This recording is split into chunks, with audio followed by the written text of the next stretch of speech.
40 दिनों तक Israel, America और ईरान के दरमियान जंग चली, लेकिन इन 40 दिनों के बाद जंगबंदी हो गई। और जंगबंदी के बीच जो सबसे बड़ी खबर अब आ रही है वो ये है कि सऊदी अरब और ईरान के दरमियान 40 दिनों की जंग के बाद अब बातचीत दरअसल पटरी पर लौट रही है। जी हां, और अब यह कहा जा रहा है कि ईरान के साथ इस पूरी लड़ाई में सऊदी अरब खड़ा होगा। दरअसल मशरिक़ वस्ता में जंग शुरू होने के बाद सऊदी अरब और ईरान के माबैन पहला राब्ता हुआ है। जी हां, सऊदी अरब की सरकार और ईरान के दरमियान जब से 28 फरवरी से जंग शुरू हुई थी, उसके बाद से अब जाकर पहली बार बातचीत हुई है। खुद सऊदी वजारत खारजा के एक बयान के मुताबिक सऊदी वजीर खारजा शहजादा फैसल बिन फरहान को अपने ईरानी हममनसब अब्बास इराक्ची की टेलीफोन कॉल मौसूल हुई है और टेलीफोनिक राब्ते में खित्ते में कशीदगी कम करने के तरीकों पर तबादला ख्याल किया गया है ताकि खित्ते में सलामती और इस्तेहकाम एक तरह से वापस लौट सके।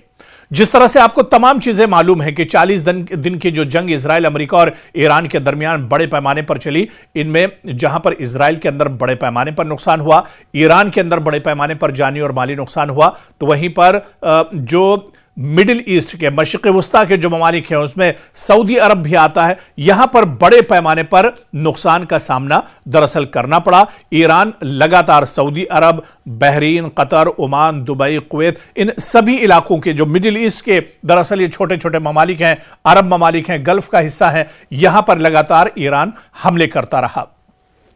लेकिन 28 फरवरी को मशरिक़ वस्ता में जंग शुरू होने के बाद फरीकैन के माबैन अब पहला राबता हुआ है। सऊदी अरब और ईरान के बीच में अब पहला दरअसल राबता हुआ है और यहां के वजीर खारजा ने आपस में फोन पर बातचीत की है। दरअसल सऊदी अरब और ईरान के ताल्लुकात हमेशा एक जैसे नहीं रहे। 1979 का ईरान इनकलाब की अगर बात की जाए तो इसके बाद ईरान एक इस्लामी जमहूरिया बन गया जिसने खित्ते में अपने असर और रसूख को बढ़ाने की कोशिश की। सऊदी अरब ने ईरान के इनकलाबी नजरियात को अपने लिए खतरा समझा। दोनों ममालिक मुख्तलिफ इलाकाई तनाज़ात में मुखालिफ फरीकों की हिमायत करते रहे, जैसे यमन, शाम और लबनान वगैरह। लेकिन मौजूदा में आप देखिए कि जिस तरह से जंगबंदी हुई उसको लेकर जिस तरह से जंग चली 40 दिनों की, और उसके बाद अमरीकी तंसीबात को निशाना बनाने के लिए ईरान ने लगातार सऊदी अरब या इस तरह से मशरिक़ वस्ता के दूसरे जो ममालिक हैं वहां पर लगातार हमले किए और ऐसे में एक बार फिर से कशीदगी आई। हालांकि गुज़िश्ता चंद सालों में ताल्लुकात में बड़ी तब्दीली भी देखने को मिली। साल 2023 में अहम पेशरफ्त हुई जब चीन की सालसी में सऊदी अरब और ईरान ने सिफारती ताल्लुकात बहाल करने का ऐलान किया। सिफारत खाने दोबारा खोले गए और आला सतही मुलाकातें शुरू हुई। कशीदगी में कमी आई और खासतौर पर यमन के मामले में तरह से कमी देखी गई।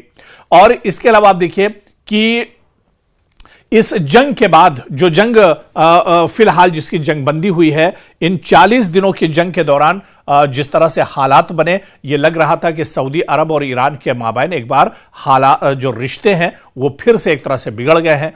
बहुत प्रोपेगेंडा भी दरअसल इस जंग के दौरान किया गया। शिया सुन्नी आपस में लड़ाने की कोशिश की गई, ईरान और सऊदी अरब को एक दूसरे के सामने खड़ा करने की कोशिश की गई और इस तरह के बहुत से प्रोपेगेंडे एक तरह से आजमाए गए। लेकिन यह अच्छी खबर है कि इस बीच जब जंगबंदी चल रही है तो ईरान और सऊदी हुकूमत ने अब एक दूसरे के करीब आते हुए दिख रहे हैं। यह मशरिक़ वस्ता के लिए बहुत अहम है, सऊदी अरब के लिए बहुत अहम है, ईरान को भी इससे एक बड़ी मजबूती मिलेगी। और माहिरीन यह मानकर चल रहे हैं कि अगर यह मजबूती आती है तो इससे मशरिक़ वस्ता में इजराइल और अमेरिका को बहुत बड़ा झटका एक तरह से लग सकता है। लेकिन दरअसल यह बातचीत की शुरुआत है। यह बातचीत कहां पर जाकर थमती है, कितनी मजबूत दोस्ती होती है, या फिर से जिस तरह से दोनों मुल्क पटरी पर लौट रहे हैं, ताल्लुकात और रिश्ते पटरी पर लौट रहे हैं, ये कहां तक चीजें चलेंगी, कितने रिश्ते हमवार होंगे, ये देखना भी आने वाले दिनों में अहम होगा।